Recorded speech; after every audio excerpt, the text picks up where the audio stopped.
The Tracy Take. I am your co-host Tyler here with my brother Ryan, and we are going to be recapping everything that happened in Week 14. But before we get into that, Ryan and I would just like to say, if this is your first time here, one, welcome. Ryan and I, we love growing our community because we just love talking about football and talking to other people that also like to watching and talking about football. So this is your first time here, hit that subscribe button so you can see when we go live for all of our future shows and also when we create new content and send it out individually. And also hit that like button and share this video with your friends and family who also love talking about football. So with that being said, Ryan, let's get into it. Crazy Week 14, even going all the way back to last Thursday with Baker Mayfield, kind of a little Baker Mayfield resurgence. I absolutely love our media in today's world, because it's like Baker Mayfield has a great 4-minute stretch of football, and it's like, is he the future of the Rams? Or Brock Purdy puts on a great performance against the 49ers, and people start comparing him to, like, is he the next Tom Brady? Is he maybe better than Joe Montana? It's like, it's one game. Like, it's almost even unfair to both parties involved. But an absolute crazy week, a lot of great performances. Even the Texans had a great performance. No one's talking about Jeff Driscoll maybe as the next franchise quarterback for Houston, even though he's not. But with all that being said, though, we're now 4 weeks out. Want to talk about who's in on the playoffs, what happened in Week 14 that affected a lot of playoff chances. And so let's kind of start immediately, though, with your Patriots. They had a big win last night on Monday Night Football. How do you think the Patriots did? What do you think the Patriots' chances are to make the playoffs? I think the Patriots have like a 1-4 shot to actually make the playoffs. They have a really tough schedule coming up. Last 4 games, all playoff contending or division winner contending teams. It's an interesting road. I don't think New England's very good. I think if they make the playoffs, they will limp in. To put up only 20 offensive points on the worst defense in football, like the 32nd ranked defense in football, is a poor performance. And I actually thought that was an above average performance for New England's offense last night. Well, and you guys were the benefactor too with Kyler, and we'll talk about that later on in the show. But also then too, you guys also, the Cardinals' offense just kind of fell apart in the second half. Like in the first half, like you guys were lucky just to hold them to field goals. Yeah, and then you guys had a crucial 4th and 1 stop at the end of the first half where they could have taken the points, made it a 2-score game. Yeah. But they did, and then you guys were able to go down and kick a field goal real quickly. And then Hopkins had that fumble, and then they just forgot how to play football, it seemed. Well, I was so weird about it. You only down a touchdown. So that then to me comes to then the coaching on the other side of the ball, is because it's like you guys have clearly just gone down and scored 3 or 4 times with Colt McCoy. The Patriots also got lucky on the Zaven Collins incomplete interception. That was a pick. That was a pick. No, I disagree with that, because if you go and look even at it touches the ground, but he has it pinned on his shoulder, and the ball never leaves his right hand. So are we talking about the angle that shows the ball touch the ground? Is that what you're showing? No, but are you referring to the Cardinals player or the Patriots receiver? That who was it? Was it Aguilar? Yeah, it was Aguilar. Because I don't think, because Aguilar never had possession, and I thought the ball hit the ground before it. The only time it ever comes close to hitting the ground is when it's on Zaven Collins' shoulder. However, in my opinion, he has it pinned on his shoulder and has possession of the football. The ball does not rotate in his hand ever. It touches the ground and then comes back. Aguilar bobbled it and then pushed it up, and it went into Zaven Collins and kind of like fumbled around in between them. It was an interception. It was. I'm confident. He was down by contact, but it was an interception. I would need to go back and look at it then, but it was one of those weird, freaky plays that And especially too, it was right after your guys' pick as well. So like a huge momentum shift back. Yeah. But it was just a weird. That was a very weird play. No, it was weird. I mean, did you see anything that inspired you to think that the Patriots were a playoff team yesterday? I mean, going up against Colt McCoy, like you guys had put on a good defensive performance, but one of the big issues though with the Cardinals has been their offensive line, and you guys just absolutely terrorized them in the second half, especially then when they had to start throwing the ball. Yeah. So I mean, that's a positive to say, but offensively though. Offensively, I wouldn't say it was anything too great. You guys are still doing so many screens. I always kind of considered screens, especially like bubble screens, as kind of like a change of pace. And it feels like you guys do about a dozen a game. That's what it just. No, we literally did a dozen yesterday. There were like out of our 40-something offensive plays, 12 were screen passes. No, sorry, we threw the ball 36 times. Like so for me, it's just they were screenplays. So just kind of the way I look at it is, it's like they you don't have to. You need to be able to have the deep ball. Like I think you need to go send Tyquan Thornton or whoever your burner is on just some streaks from time to time, open the field up. But even then, there's nothing wrong with doing that. And then just doing 5-yard hitches. You know what I mean? If it's a zone read, have the guy find the space. And then just hit him real quickly, But you guys keep doing these little bubble screens, and they're complete hit or miss. I mean, a bubble screen can turn out to being essentially a 0-yard run or even go for a loss if the blocking isn't good.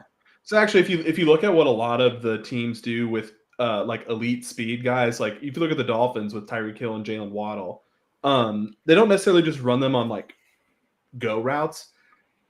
They set them up. And they put a corner in a position where he's playing inside or outside. And then they basically set up foot races. So if the corner's on the inside, then you're running a go route. If the corner's on the outside, well, then you're going to get inside leverage. And then you're basically just going to create a foot race, like horizontally across the field.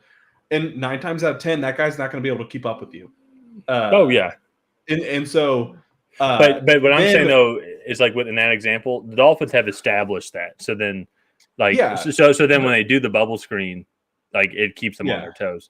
But you guys never really seem to establish that at all, which kind of goes to what your point you've been saying these past couple of weeks about how Matt Patricia runs that offense. Well, but if Tyquan Thornton is all he's doing is running go routes, which is what they have him doing, the DBs just sit on it. Like they just sit there, and they just wait. Like. Because if you're going to run a go ball into like cover 2 and like they're just going to be 12 yards off the ball. And it's like, all right, well, the guy's already a fourth of the way down the field on your route. Like, And so like that to me is where like the offense really lacks creativity. You're right. They ran a dozen bubble screens, especially after Vance Joseph, the defensive coordinator for the Cardinals, completely called them out. But yeah. And so we have a comment. Uche was definitely a bright spot. Nice to help Judon. Uche.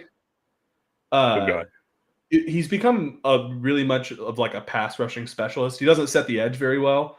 But in the first 7 games of the season, he had 0 sacks. In the last 6, he has 10 sacks. Oh my gosh, you serious? Yeah, that's awesome. Patriots have 2 double-digit sack guys, and Judon with 14.5 tied for first in the NFL, and Uche with 10.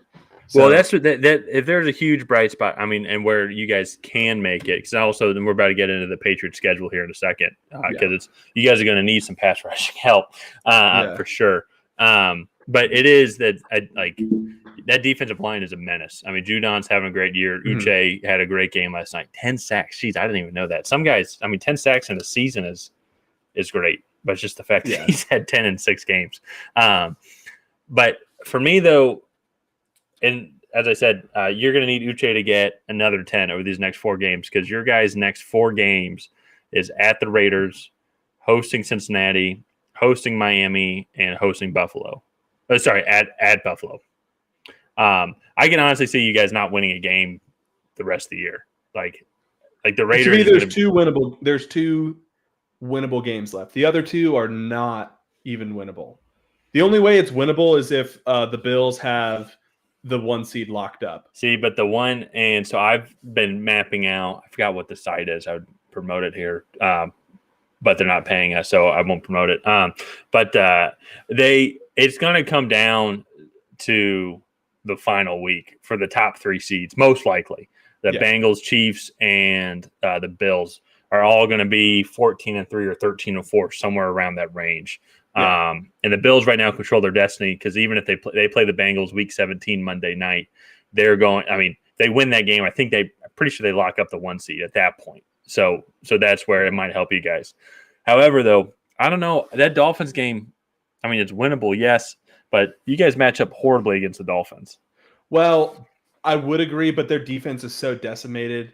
Also, too, Tua has been atrocious on the road in the second half of the season, and so has their defense on top of all of their injuries.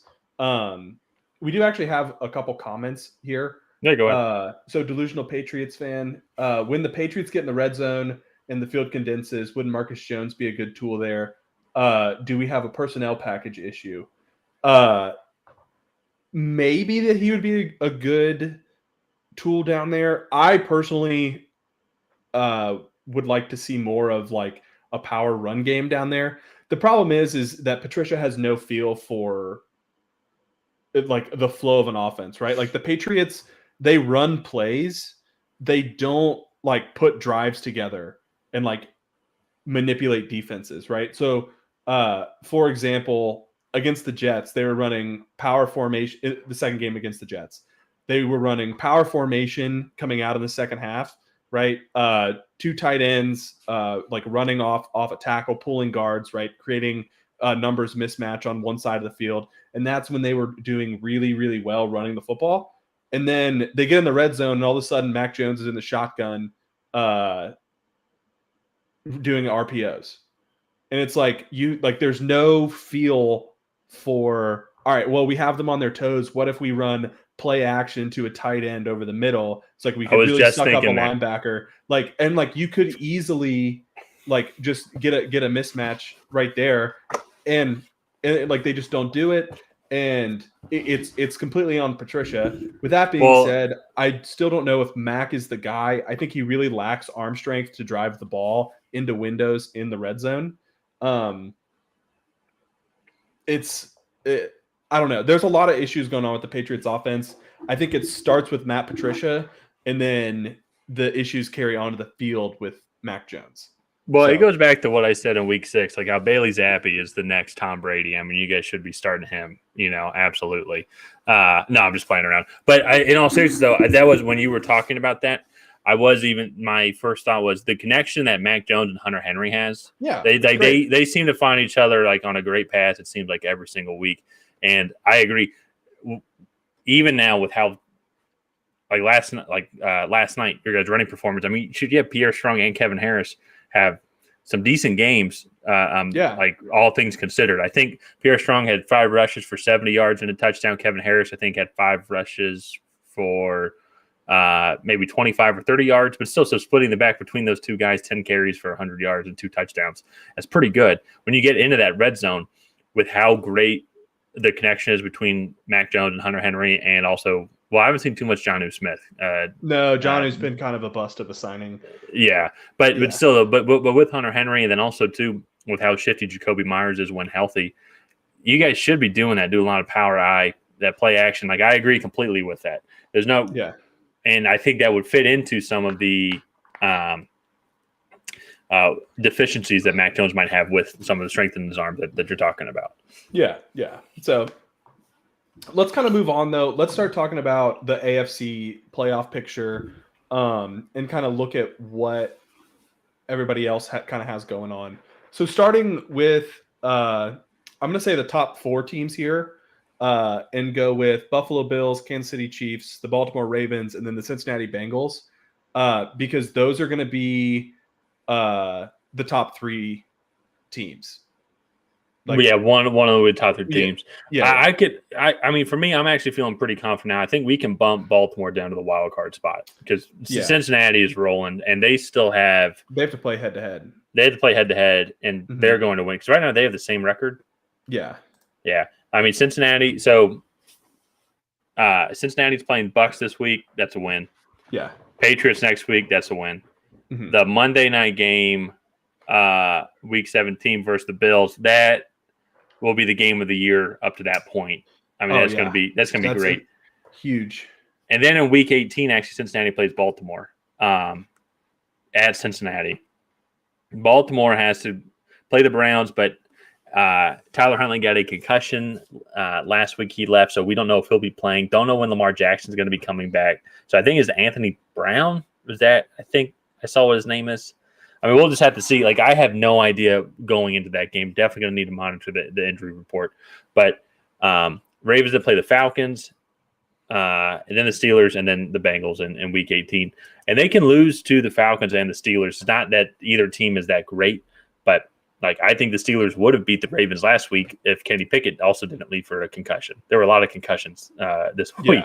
And so for me, I think the Ravens will lose 1 or 2 of those games at minimum, especially also they'll just lose to Cincinnati. So that's one right there, in my opinion. And the only game I could really see Cincinnati losing is to Buffalo, because New England won't have the defense to stop them. I mean, New England's had trouble stopping one elite wide receiver, let alone. Does New England have the offensive line to stop Trey Hendrickson? Oh, God. I think that they're just going to feast. Although he actually is hurt, I think. I'll look it up, but he broke his wrist versus the Browns and played through it. Oh, wow. Bengals say he's going to avoid IR. So maybe he'll. But that was just a couple days ago. Man, another injury. Holy cow. Yeah. Okay. But that's so for me. Even without Trey Hendrickson, the Bengals are going to force the Patriots to throw the football. What have the Patriots absolutely been atrocious at this year? Offense. Well, specifically throwing the football. Anything offensively. Whenever they have control of the ball, it's normally not. You guys are decent running the ball, actually. When everyone's healthy, you get decent running the ball. But it's interesting too, because in that fifth place wild card spot, because Buffalo, I think, is a lock now at winning the AFC East. Unless they completely fall off. Well, but then we're also talking about Miami. Then also, all of a sudden, really picking it up, and they're finding the timings of their receivers, because Miami did not look that great against Los Angeles. Not at all. And Los Angeles' defense isn't anything that is of great. And even that being said, though, I think Miami and Los Angeles are better than all the other teams that are trying to get in, if that makes sense. Then like the Jets, Raiders, and Pittsburgh's, they're out. I jinxed them. I was talking very highly of them, and they both lose. They both lost this week. They both lost. So, except the Lions did win. So I'm looking forward to talking about them. Yeah. But we're kind of bouncing all over around. But it's pretty much, it seems like the top 3 seeds, I think, are set. It's going to just figure out which order that is, and a lot of that's going to come down to. I was just about to ask, what order do you think that they will be? I think Cincinnati's going to end up beating Buffalo as of right now. Of course, this might change from when we do our Week 17 picks. I think Cincinnati is all cylinders are go. Buffalo is still struggling to run the ball. They're one-dimensional. They go up against the Jets, who have really good defense. But even then, though, they're outside of getting the ball to Stephon Diggs, it seems like they're struggling to get the ball to Gabe Davis, Isaiah McKenzie.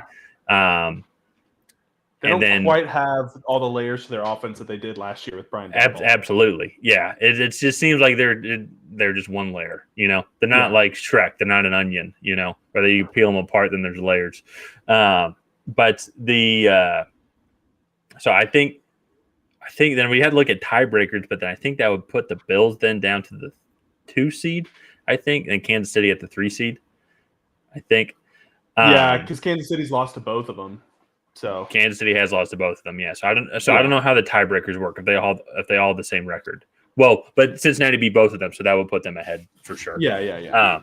Well, and then also too, if Buffalo wins and they all have the same record, then Buffalo's beaten both of them. So yeah. So, yeah. But we'll get the AFC South here in a second. So that's just funny. The 5th seed, 6th seed, 7th seed. I think it's. I mean, maybe New England can outplay Los Angeles, the Chargers, but their schedule is your guys' schedule is so much tougher than Los Angeles coming in. I was seeing a thing. It's like New England could limp in with a win over the Raiders and the Dolphins, and that would basically for that to happen, the Chargers would have to lose 2 more games. And that is not going to happen, I don't think. I think they might lose 1 more. This is the Chargers' upcoming schedule. Hosting Tennessee, at Indianapolis, playing the Los Angeles Rams, which might be the lowest attendance football game in the league this year. Because they never have any of their own fans show up to their home games. And then they're at Denver.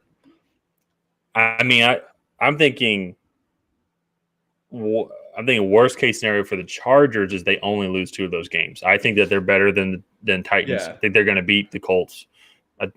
The reason why they should have beat the Broncos, don't see why they would lose to the Rams unless the Baker Mayfield goes God mode.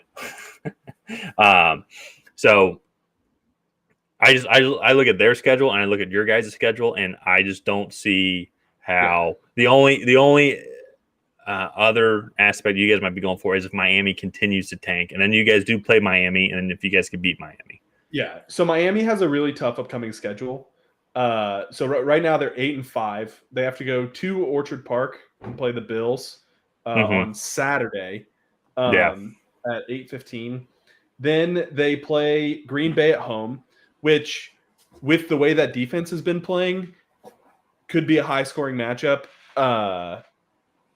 The Miami defense I'm referencing. And actually, the Packers defense still isn't horrible. It's not as good as everybody wanted them to be. It's going to be tough, I think, for them to stop Tyreek. But then they play Patriots and Jets to close out the season. And the first Jets game, actually, it wasn't really that close. But the Jets are a team that could show up and win. I mean, also, too, the Jets are one of the teams competing for a wild card spot. And that was going to be what I was going to – we haven't really talked too much about them. Are we just kind of writing them off? They've lost 3 of their last 4. And they just don't look good. Everyone talks about Mike White. But, maybe he's putting up more points than Zach Wilson, but they just don't look good just in general. I think Mike White might be better than Zach Wilson, but I don't know if that's saying much.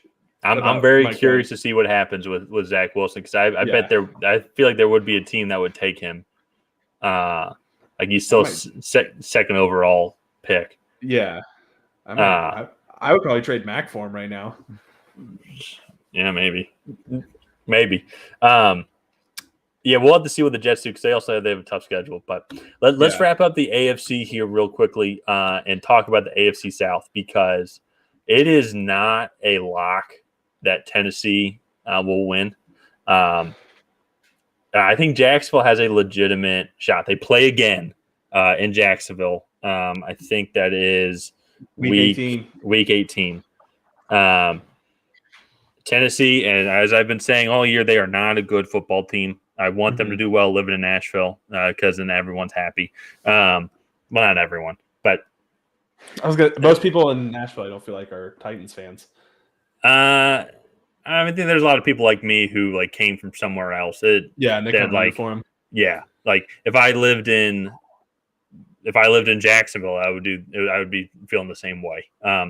But Jacksonville does play the Cowboys this week. I think that's a tough one, but Cowboys definitely seem vulnerable as Houston put up a tough game against them. and Jacksonville's definitely much, much better than Houston. So, but I don't know. I mean, I'm not going to be betting on Jacksonville, but then playing the Jets, they can win that game. Then the Texans, they should definitely win that game. And then they play the Titans again, which they just beat them. While the Titans have a much tougher schedule. Yeah. So I think that's going to be interesting just on how these next 4 weeks play out when it comes to the AFC South, because it's a possibility. It really is a possibility. And you know what? Actually, and the Texans almost beat the Titans a couple weeks ago. That was when Malik Willis played that game. That was a month ago. The problem with the Titans is they have no passing game. Even now that Tannehill's back, they just cannot throw the ball. So like they're just teams are daring them to try and throw it. As much as we talk about Buffalo being one dimensional, like with Stephon Diggs, they're the same way, just with Derrick Henry running the ball. So one thing before we move on to NFC playoff picture, Raven 187 commented, "You can count on Brandon Staley to cost them at least one win." That is very true, actually. That's very true. That's very true. Yeah. That was great point. That's a great point. Things about Sunday. I felt like the Chargers absolutely dominated that game for like 60 minutes. And then like at the very end, I mean, Miami was kicking an onside kick to stay in it. And I'm just like, it was like, it's just weird to me that like somehow the Chargers always seem to be in close games. Like even if they have 500 yards of offense, it'll somehow still be like a 27-23 game. Yeah. They don't really seem to blow anybody out. Did they have any blowouts this year? No. All their wins are by less than one possession, it looks like. Now they beat the Texans by 10, but that's not saying much. Yeah, that I do agree with you on that, though, Raven 187, that Brandon Staley.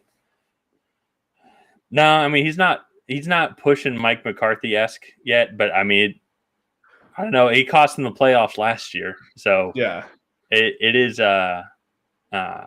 It's going to be close. That all being said, though, I'm just looking at their schedule, and I think just in theory, talent-wise, they should win. They should win their next 4 games. Yeah, in theory. But Brandon Staley might have a say about that. So yeah, you might hopefully not. They just don't get any 4th and 2s at midfield. Yeah, yeah. Well, shoot, we saw that last time with Cliff Kingsbury. I think we talked about that a little bit earlier. But why are you going for it on 4th and 1 at the end of the first half when you're up 6? Take your 3 points, go up 9, 2 scores. Yeah. And hold them to where they can't score, and then you're still up 2 possessions going into halftime. It's just dumb, aggressive plays. Like I'm all for being aggressive. Like if I'm playing golf, like I don't want to lay up. Like if we're doing a match or something like that. Because I want to be the one that is the enforcer. But at the same time, it needs to be tactical. I'm not going to hit the green from 300 yards out. You know, so there's no point in going for it in that situation. You know, like let's sometimes you got to take your medicine and just go and just go with what is being presented in front of you. And so I think that's one of the things that those guys don't really. It's like they're so hardcore on the numbers. Like stats say we go for it on this time. We're going to get it 60% of the time. I'm like, well, 40% of the time you're going to be given the ball back in really good field position. So, but good comment, Raven 187. I think really, I guess is that kind of the projections. I think so. I mean, we can talk about at least where you think teams will end up, but I think you're going to have. I think it'll probably be Bills, Bengals, Chiefs. I think the Titans will hang on because I think that they'll just win 1 or 2 more close ones and then they'll take the division. But then you're going to have whoever doesn't win the AFC East or AFC North, which will probably be the Ravens. And then I think you have a race between Miami, New England, and Los Angeles. And Los Angeles, yeah. And I think Los Angeles has the best outlook.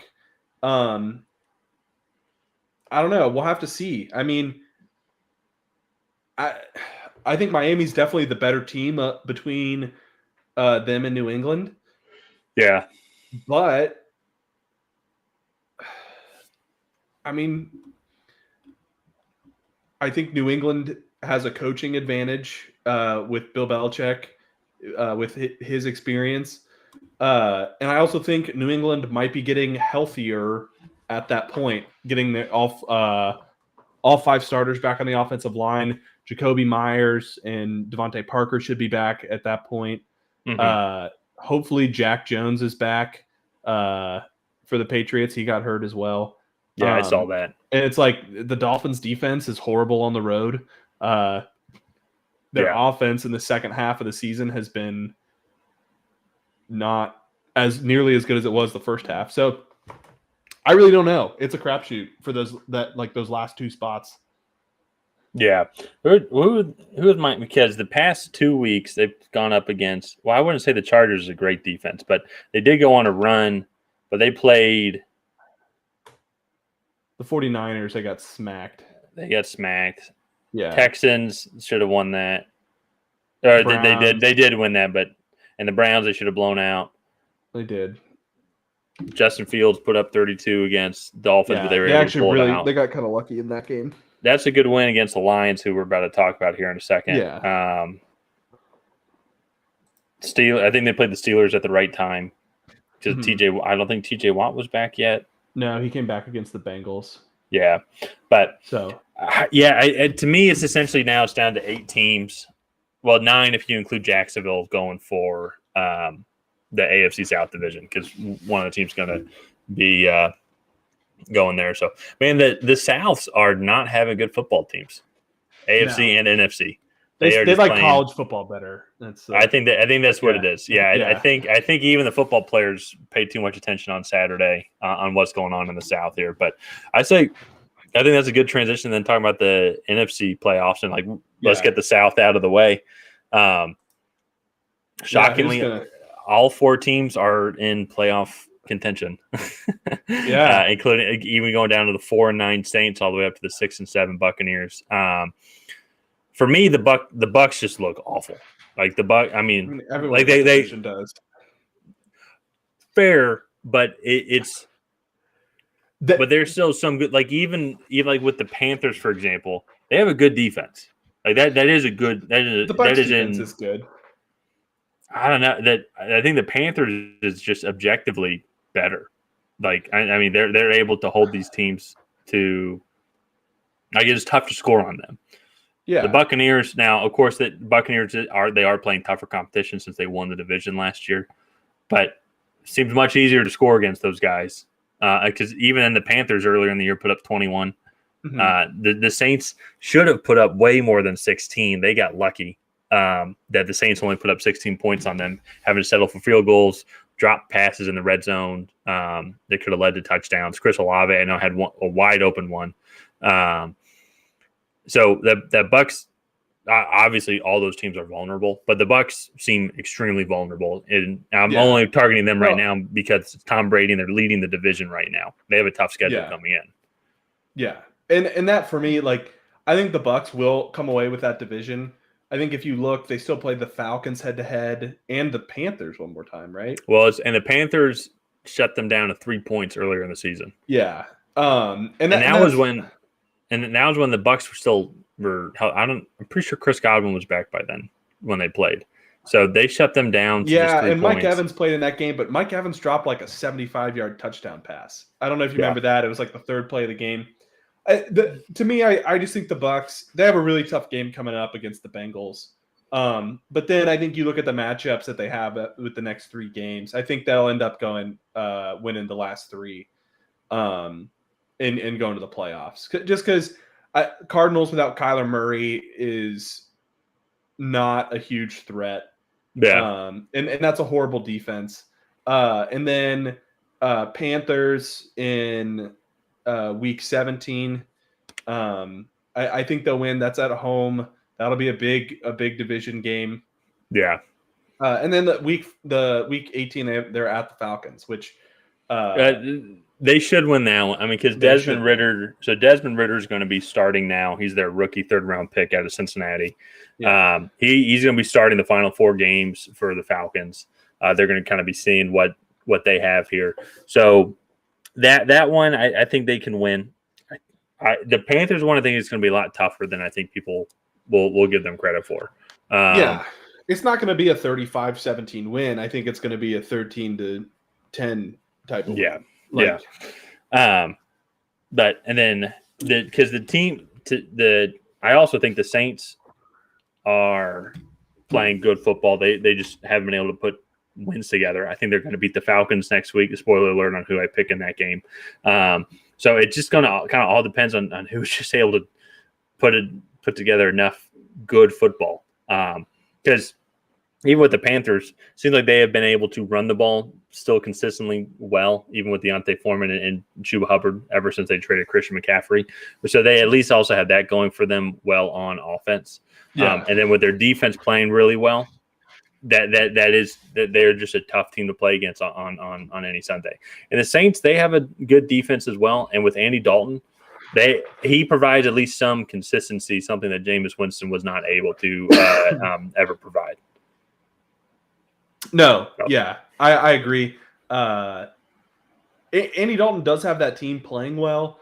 I just they're too far behind. Like they're 4-9. You said. Yes, about to be 5-9. About to be 5-9. Yeah. I just still think the Bucs are the best team in that division. I do not think the Bucs are a good football team. I'm not going to go that far. But, well, even then, I will say, obviously, it just one thing I noticed about, obviously, props to Brock Purdy. It's great to see that moment, with everything. His first start, comes out, dominates, and the team plays really well. So he just maybe happened to be the benefactor of that also. But with Tom Brady, though, yes, weak offensive line going up against arguably the best defense in the league. He short-armed a lot of throws. I don't know how much you were able to watch that game, but he just missed throws. Like there was one they went for it. I think they were down 28-0, or maybe it was 35-7 or something like that, but they went for it on 4th down from the 13. Mike Evans had the guy, like he had a step on the guy going towards the back pylon, and Tom Brady decided to throw a dart instead of to lob it in there. And the dart, it made it to the corner's feet, which was like chasing Mike Evans. Like he just missed him.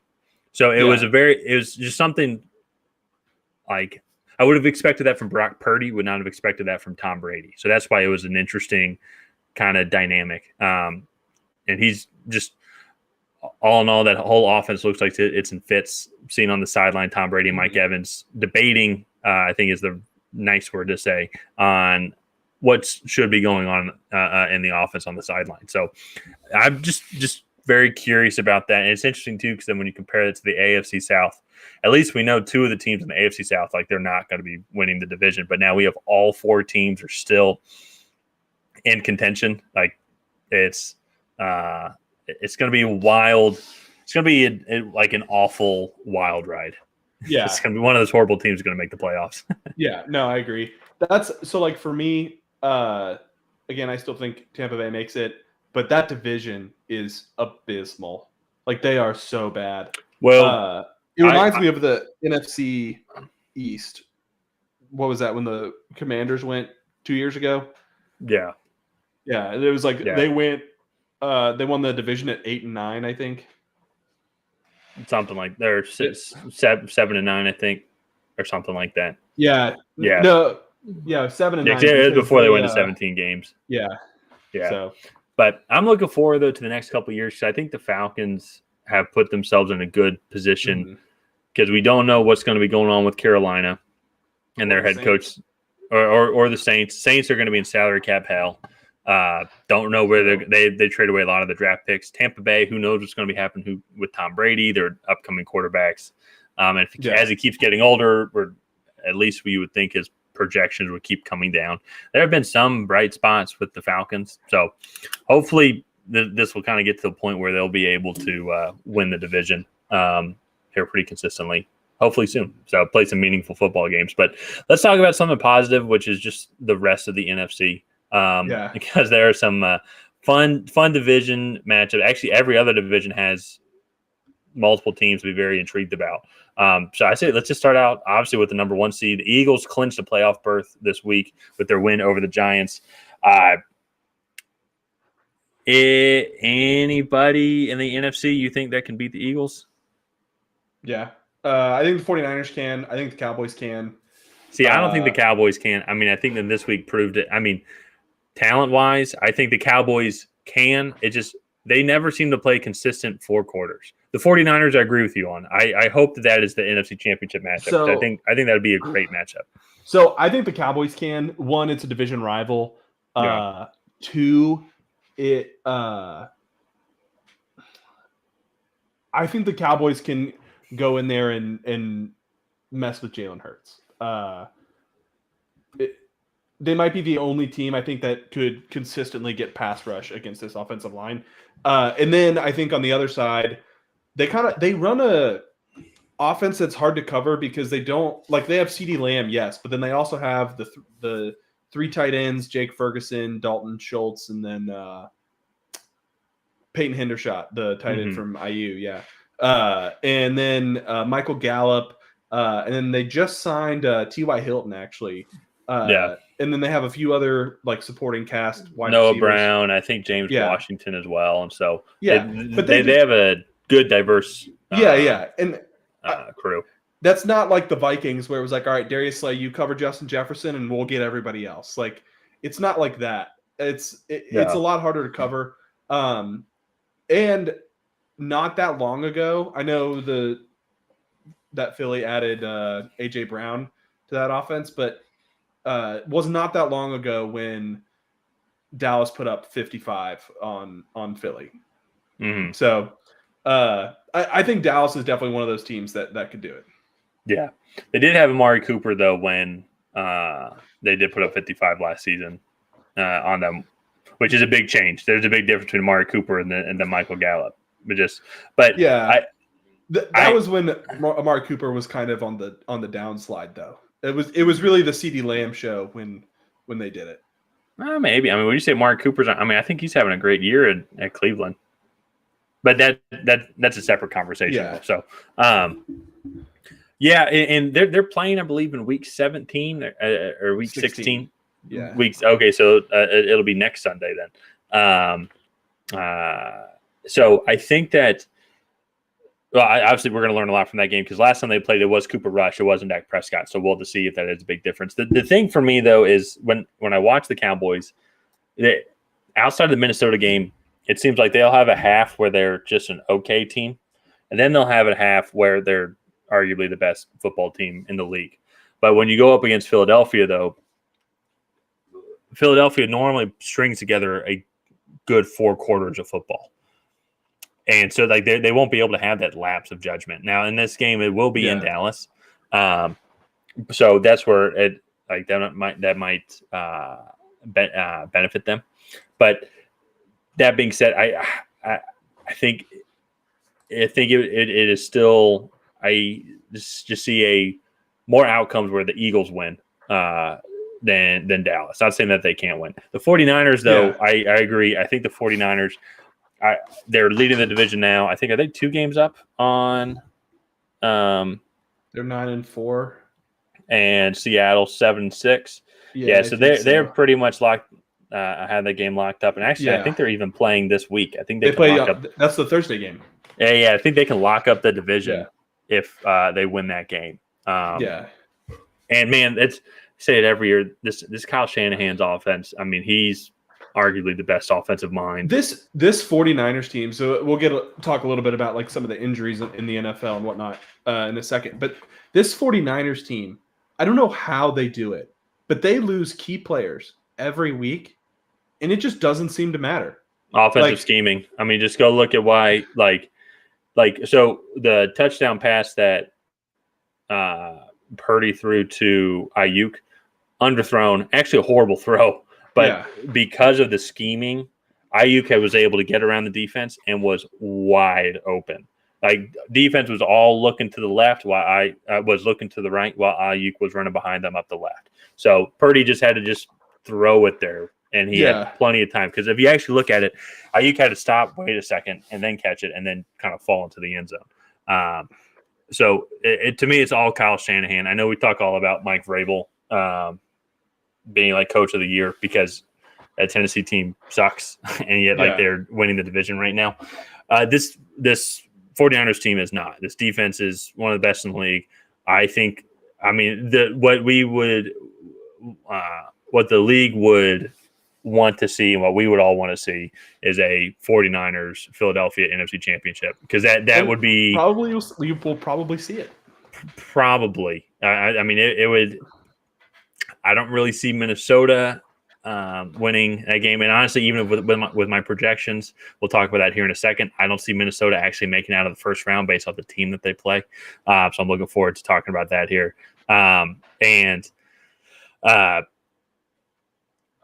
49ers would absolutely terrorize Kirk Cousins if they did meet in the second round. So the 49ers, I think it's either going to be 49ers or Philadelphia. I haven't decided yet on who I think is going to make it to the championship. But I think it'll be one of those two teams to represent the NFC in the Super Bowl. So in the NFC, really quick, to me, it's pretty similar to the AFC, actually. I think you have three pretty clear like division winners, and then you have like the fourth seed that's like whoever limps in gets the fourth seed. And then the Cowboys are the fifth seed, pretty much guaranteed at this point. And then you kind of have like a 4-horse race for the last two spots, with the Commanders at 6 and then the Giants at 7. Actually, the NFC East, pretty similar to the AFC East. All teams have a winning record. Mm-hmm. All three teams are not just in playoff contention, but are like it is very possible that all four teams make the playoffs. And then you have the Giants at 7, Seahawks, and then the Lions are barking at the heels there, trying to get in. So. Well, and so I was just looking at the Giants and Washington, they play Sunday nights. So unless there's another tie, which I hope there's not, they need to get rid of ties. But one of those teams will start to fall out. I think it would be the Giants. I think the Giants have a much tougher schedule. If I'm not mistaken, I think they play the Washington this week. They play the Eagles, I think, week 18. Right? Yeah, week 18. And then they play the Washington, Vikings, and then the Colts, which they should win, and then the Eagles. Yeah, but even the Colts, though, that's not a guarantee. Just because, and for me, this is with the Giants, and why I think, let's talk about them first, because I think that they're not going to make it, is they just have no they similar to the Titans, but unfortunate for them is injury-wise, but they are Saquon Barkley or bust. I think they really struggle to throw the ball. They've had so many injuries, and they should definitely be targeting a receiver come April in this first-round draft. Depending on where they land, should be able to get one of the top receivers because they're not super great. So, like, there should be some that fall to them that they can definitely reach on. But yeah, so you said the Commanders, Vikings, they should lose, and then also the Colts. They said no guarantee, but I mean they should win that one. And then the Eagles, they'll lose. Only reason why they might beat the Eagles is if the Eagles have nothing to play for. And so like if they want to rest guys up. But that being said, though, then let's look at the Commander schedule because I think they'll beat the Giants. They'll lose to the 49ers. Should beat the Browns. And then similar actually to the Giants, if the Cowboys have nothing to play for, they might rest guys because they'll be playing the next week. 5 because it's not possible for them to get a and rest up against whoever they play in the NFC South. Actually, to me, I think that's more likely than the Eagles resting guys. Well, even then, it's like the Eagles would have to lose 2 games, and then the Vikings have to like win out for them to have to play. Yeah, which isn't going to happen. Yeah. So for me, I mean, just saying, I believe the Giants will not make it just because of injuries, inefficiencies, and just other aspects of the game. Also, maybe a little bit of a tougher schedule. Washington is going to be tough. What is Seattle's schedule? I will look. Because Seattle, we're starting to see the wheels. They got off to a hot start, but the wheels are starting to fall off just a little bit. Next 3 games: 49ers, which we'll talk about here in a second. Chiefs, loss. Those are Jets, 2 losses right there. And then the Rams in Week 18. They're losing Thursday. Spoiler alert. I guess for when we talk about that later. Yeah. They should lose to the Chiefs. I would be absolutely shocked. I don't think that defense can. No. I don't think the defense can cover all the weapons. Yeah, the defense is not designed for a well-balanced offense. Yeah. Jets, maybe. And then they should be able to beat the Rams. And we'll just have to see if Baker Mayfield's still in God mode. I'm just gonna keep saying that. It's just fun. They have a really tough schedule. If they go 2-2, that is a success for them. And they're probably in the playoffs if they go 2-2. At 9-8. Yeah. Yeah. They're gonna have to hope that some of the other teams fall out, especially then if now arguably maybe my new favorite team, the Detroit Lions, don't continue the tear that they're on. Yeah. I don't want you stealing my thunder for my preseason prediction for the Lions, though. No, I'm just echoing your praise because I think I could speak a little bit louder than you. So I'm saying the Lions, the Lions, they're just a fun team to watch. They're just a fun team to watch, especially after the past 2 years and last year when we were watching all the games and they kept losing all these games by just last second field goals and they couldn't win. But then to see them doing the right things, they're drafting really well. They have a lot of young, fun talent. It seems like it's a land of misfit toys, so you just kind of want to root for them. And they're playing really good football. James Williams is back. He caught his first catch last week, was a touchdown. I think they're still slowly integrating him into that offense. Don't want to rush him too much. But when he does get integrated into that offense, and Monroe, St. Brown, James Williams on the other side, you're going to have DJ Chark, and then you still have veterans, Josh Reynolds, and then Khalif Raymond as well. DeAndre Swift and Jamal Williams are studs in the backfield. I think Jamal Williams has 13 touchdowns on the season, 13 rushing touchdowns. I think he's leading the NFL. No, Saquon Barkley is. Maybe in total. Jamal Williams is. Yeah, Jamal Williams is. Saquon might be leading in total touchdowns if you include receiving touchdowns. But then also you have the guy leading the way, Jared Goff, who's having arguably a career year. Yeah. And he's third in QBR in the NFL right now. He's having a great year. And then what's funny, this is where I almost feel bad for the guy because then people are now still projecting them to take Will Levis in the 4th overall pick. I don't know why Will Levis is getting so much praise. It's Bryce Young, CJ Stroud going to be the top 2 quarterbacks, should be guaranteed. It just depends on where they go. But even then, just look at it from Jared Goff's perspective. He's only 28 years old. He's having one of the best years of his career. And they are on a massive tear. They were 1-6. They were 1-6. They now have gone 5-1. If they win on Sunday against the Jets, I believe is who they play. Yeah. Yeah. They win on Sunday against the Jets. They would have then reversed that and then go 6-1 in their last 7 games. That's like the Dolphins last year. That's crazy. With a very favorable schedule of at the Panthers. And I think that as much praise I was giving the Panthers earlier, I think the Lions would be able to kind of stymie that defense just with how many weapons that they'd be able to throw at them. And the Lions defense has improved tremendously to where I don't think, especially on the front 7, I don't think they would force them to throw the ball a lot more, something that Carolina's not great at. And then play against Chicago, they should win, and play against the Packers, they can win. They should win at Lambeau. So it is a real possibility of them making the playoffs. And I think they honestly might have the easiest schedule coming in of the 4 teams that are still in the running. The only disadvantage I think that they do have is the fact that they are 6-7 at this point, and not 7-6. Because if they were 7-6 going in, they already have the tiebreaker against Seattle, I believe. No, they barely lost to Seattle in that's right. in a defensive juggernaut, 48-45. That's right. They do have the tiebreaker over the Giants and of the Commanders, which is huge. But that's kind of negated with the ties. The ties between Washington and New York, which is why I hate ties. I absolutely hate ties. What's the point? It's like it's one of the biggest things. I love watching soccer, but then I hate watching ties. Like a game. Well, there it's almost a little bit more meaningful depending on the team because then you still at least get a point system.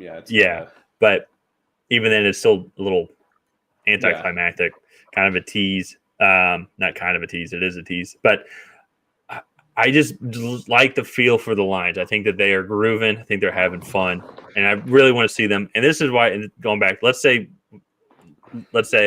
Washington continues to go, and then they become the 6th seed. Lions can take over. Let's say they win out, go 10-7, become the 7th seed. They can beat Minnesota. If Minnesota stays the 2 seed, like they just beat Minnesota pretty handedly. They should have beat Minnesota at Minnesota in week 2 earlier this year. I know I'm going down a long hypothetical here. Like that's now 5 games in a row that they would be winning, but it is extremely possible with how well this offense has been clicking. That being said, though, I also know I just completely jinxed the shit out of the Raiders and the Steelers going into this week, talking about how they can go on a run and make the playoffs. So I hope I don't do that to the Lions. Yeah, I think it's a little bit easier for the Lions. The reaching for the Raiders and Steelers was still a little bit of a stretch, in my opinion. But I think most people would say that. Yeah. So I think that kind of wraps up the NFC, though. It's a really close race. The NFC is much improved from last year. And I'm actually glad that one of these teams in the 7th spot isn't just going to limp in. It's actually going to be a competitive team. So that's always good to see. Let's transition over here into the Thursday night game. San Francisco, is it at Seattle or at San Francisco? It's at Seattle. Yeah. At Seattle. Not Blaine Gabbert. Brock Purdy is traveling to Seattle with the 49ers to take on Geno Smith and the Seahawks. This is an interesting one just because of all the history behind it. These teams have gone back and forth for a while. I know it's completely different teams than what used to be when it was Seahawks 49ers and NFC championship games and trying to try Richard Sherman with sorry receivers like Crabtree. But that's I think this game has a lot of meaning to it because the 49ers, if they win this game, I think they lock up the division. Yeah, because they would have 2 games up. Yeah. They would have won both matches against the Seahawks. Should have a good division record overall as well.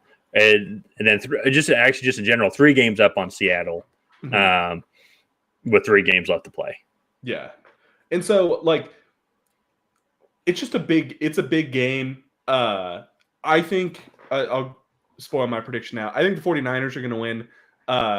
Raven187 kind of pointed out here in the comments as well that the Walker injury is the cause of the wheels falling off. And I actually somewhat agree with that because it really made that offense one-dimensional. It kind of put all the pressure on Geno Smith.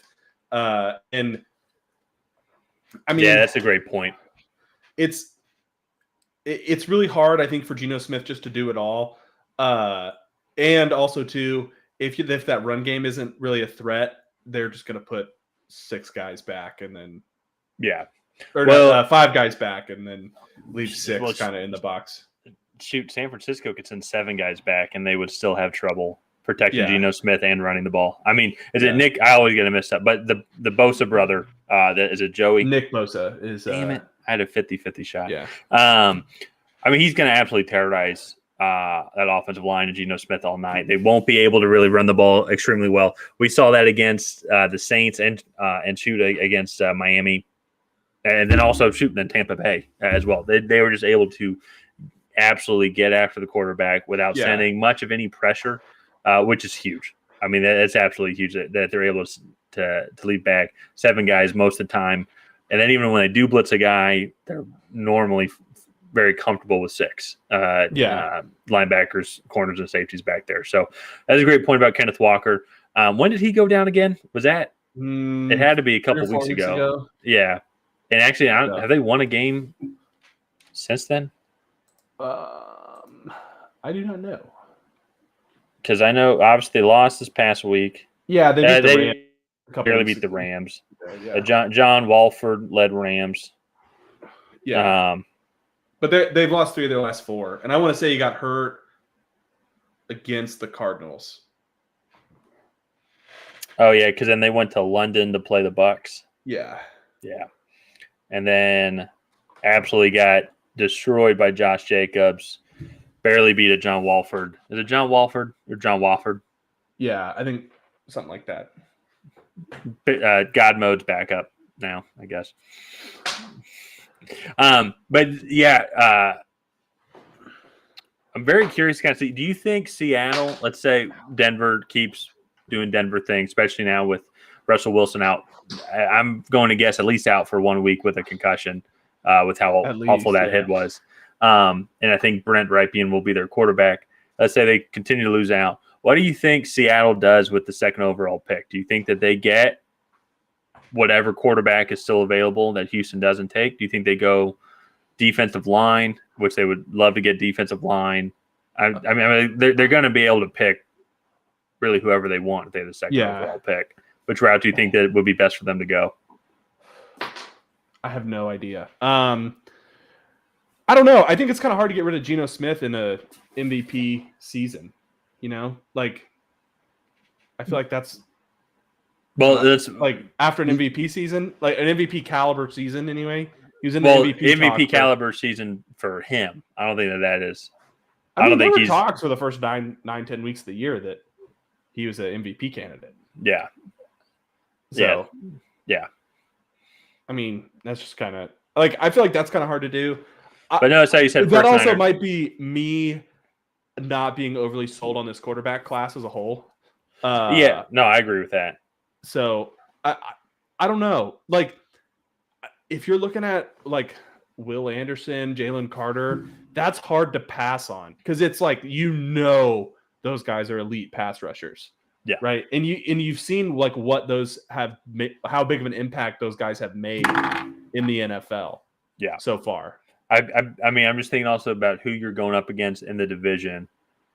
You're going to need fast, explosive guys on the defensive line to either guard Kyler Murray, to disrupt the San Francisco offense whenever they set up these amazing schemes. Let's say Trey Lance comes back for San Francisco, and then he's their starting quarterback next year. He's quick. He's shifty. You'll need someone to guard and protect him. Don't know what's going to be going on in Los Angeles and who their quarterback's going to be, but still someone to get after Matt Stafford and just disrupt that horrible offensive line. Baker, of course. It's going to be Baker, of course. Absolutely. Yeah. Who is God? Yeah. How could I question him?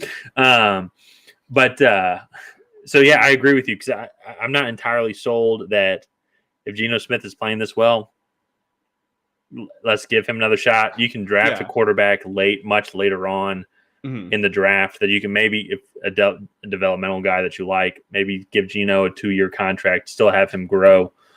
Maybe once when Kenneth Walker comes back, a year in the system of Geno Smith playing, year with Kenneth Walker playing, DK Metcalf and Tyler Lockett still hopefully keep playing at the same level that they're playing at. And it's going to be very interesting to kind of see what they do come April. But because it's looking like they're going to have 2 picks and then 2 picks in the top 15 if they don't make the playoffs or close to the top 15. I guess it depends on where they finish at overall. You're on mute. Yeah, or at least I can't hear you. Sorry. It's okay. If I hit my space bar, it mutes me. I'm sure whatever you said was riveting. When we all missed it. It was. Yeah. They don't have just this year's first round pick. They have multiple years of first round picks, right? For Russell Wilson. Yeah. And so like, I don't know if this is the class that I'm like willing to like hang my hat on. I agree. I mean, because even then you have Drake May coming out next year in 2024, who is putting up ridiculous Caleb Williams numbers. Coming out this year? Caleb Williams will be coming out in 2024. Yeah. So I'm not sold on these guys, in my opinion. I need to go and watch tape and kind of read some of the other things because I'm no quarterback whisperer. But this would be a little bit of a darker horse, but he's up in Washington right now. But Michael Penix will be coming out. Does have 2 ACL injuries, but he's got a cannon of an arm and it's shifty I'm not mobile. sold on him either. We've gotten way off topic for the Thursday night game. Well, but it's kind of one of those. KJ Jefferson's one also. Quinn Ewers, Jalen Milroe. I don't know who that is. They're all coming out. I think Stetson Bennett might also be coming out. I don't know if he's coming out this year or next year. He's not. Stetson Bennett's coming out this year, but he's not he'll get drafted. He'll maybe get drafted in the 7th round. We're way off topic because I think I don't think this game is going to be very close. Even with Brock Purdy on a short week, though, but it's what we talked about earlier or last week, how the way that the system's played up, you just need a guy that's a game manager, and most rookies are just game managers. Like limit the opportunity for them to make a mistake, and that's what Kyle Shanahan's offense is. Like you don't need him to make too many great special throws. A lot of the throws are going to be like read this defender. What if this guy does this? Throw it to this guy because this guy will be open in this defensive scheme. Going back to even just that to the IU touchdown throw, horrible throw, but because of the scheming, wide open. The guy was so wide open, it didn't matter. It didn't matter. It was just like don't. It's just like it's like when you got a 1-foot putt, it's like don't miss it, and it's a horrible putt, but it just happens to go in. 2 golf references tonight. I'm on a roll. But yeah, definitely way off topic, but also to the draft is right around is what's coming up here soon, and that's probably my favorite part. I absolutely love that analyzing where the player's going to go, what team needs. Oh, you there? Oh, we might have lost Tyler here. We'll see. We'll give him a second to reconnect. Oh, you there? Oh, okay. But yeah, no, I'm looking forward to it. In terms of the Thursday night game, I think San Francisco kind of wraps up the division. I don't think it's going to be too close. Even without Debo, I still think that the 49ers just have so many weapons. Well, and the biggest thing, obviously, everyone talks about Christian McCaffrey, and then Debo and George Kittle. They all obviously talk about that. Brandon Ayuk, though, has really come on, and he is having a breakout year from when they drafted him. Last year, a lot of people were frustrated with his overall performance, but this year he's contributed from the first week, and he's a 1,000-yard receiver already, I think. Yeah, and so he has really fit well into that offense, and has really I don't want to say grown up because it's implying that he was immature, but just it's turned into a legit NFL threat for that team, which is just insane. Now with Debo healthy, that's now a 4th weapon that you have to consider. Yeah, which is just ridiculous, and that's why this team is so tough to play against, and let alone on top of the fact that they have one of the best defenses in the league. If I didn't mention that already earlier, he has 755 receiving yards. So how many touchdowns does he have? 7. That's pretty good. He's averaging 13 at catch too, which is pretty good. Yeah. So they just play selfless football over there, San Francisco. Yeah. As much. I mean, it's like Kyle Shanahan, offensive coordinator for that Falcons team when they made the Super Bowl. I mean, that was so fun to watch every single week. I mean, even with how it ended, but that offense was one of the best offenses that I've ever seen. I mean, I think Matt Ryan threw to, I got to go back and check, but I think it was 11 to 13 different receivers for touchdowns that year. I mean, just an insane spread of how many people he threw touchdowns to, all because of just how they drew up their plays. Yeah, no, I mean, there was a clear difference when he took over that offense and then when he left. Of how actually good they were. Yeah, and you same thing in San Francisco. Like his first year at San Francisco wasn't very good, but that's because there was a very good team just in general because they were looking for a new coach. But go look at what he's done with this team since then.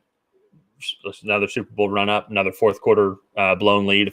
I'll just throw that in there. Then the COVID year, I don't really count that because they had so many injuries, so many COVID games where guys had to miss.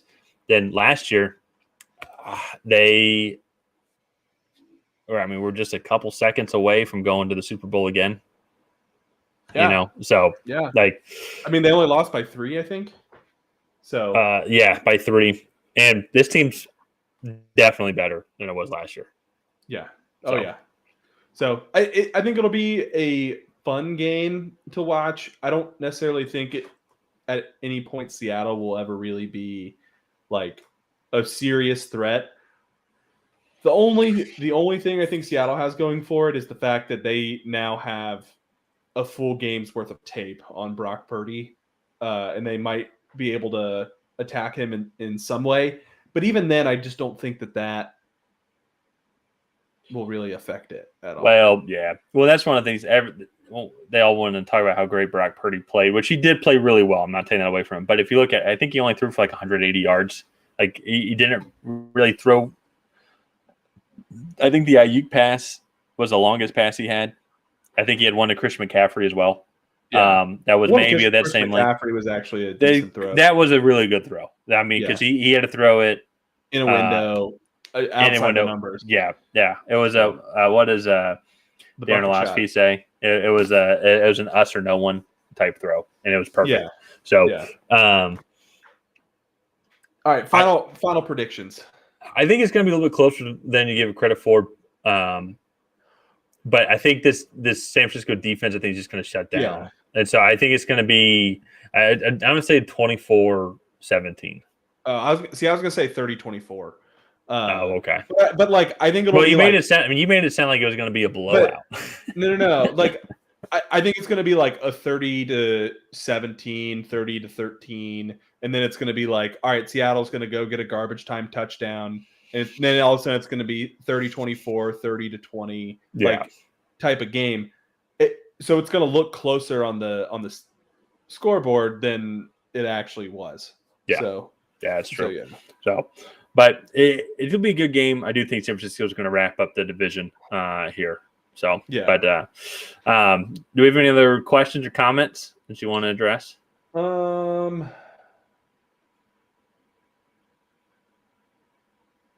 Seeing how bad Russell Wilson looks this year, I think Geno is more than serviceable for Pete's system. I mean, I agree. Like, yeah. If you have a quarterback that is playing the way Geno Smith played this year, and he continues to do that throughout the last, 4 or 5 games of the year? Yeah. I'm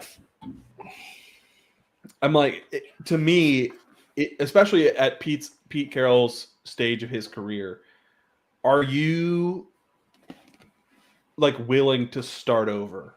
The only thing is if there's a quarterback that you love. Yeah. Like if it was a quarterback from when we started this with Trevor Lawrence and Mac Jones and all that, be like, okay, we got to take one of these quarterbacks. Yeah, but that's different. Those are generational. Yes, I agree. There's Bryce Young, I think, is the talent-wise the best quarterback, but he's really small. I think C.J. Stroud has a lot of question marks around him. Will Levis, Anthony Richardson, Hendon Hooker, lots of question marks. Definitely some developmental guys. Hendon Hooker, I think, is going to be 25. I don't know. How old is Geno Smith now? Is he 28 or something like that? No, he's like... Is he older than that? 32. Yeah, he has been in the league for a long time. Yeah, he was with the Jets back in like... Yeah, he's 32. You're right. Man, he's been... Man. But I would not be surprised if they draft a quarterback, but I would. It'll probably be third round guy. I would think maybe Tanner McKee or something like that in the third round. So, yeah, maybe. I actually like Tanner McKee as a prospect. I think he has a lot of solid traits. Yeah, I wouldn't be surprised if he moves up. But I agree with you, though, especially with what they're looking for. And this kind of goes back to at least my philosophy is what I've would do in a situation like this. It is a 53-man roster. A quarterback, just getting quarterback's not going to win you a Super Bowl. Every piece is important to that. Mm-hmm. You're going to be sitting at choosing between Will Anderson or Jalen Carter. Not Jalen Carter. Wait, is it Jalen Carter? Yeah, Jalen Carter. Oh, okay. I don't know why. But yeah. You're the one that's done all the draft research so far. I don't know why I thought it was like Jalen Davis or something like that, but I'm thinking of Jordan Davis then, which is who he played with. So to me, I think it'd be a no-brainer. You draft the defensive lineman that you like the most. Well, I think you draft the player that you like the most. And if you think that Bryce Young or C.J. Stroud is the next Hall of Fame quarterback, then I think you draft that guy. But if you think that Will Anderson is going to come in and revolutionize your defense, then I think you go with that guy.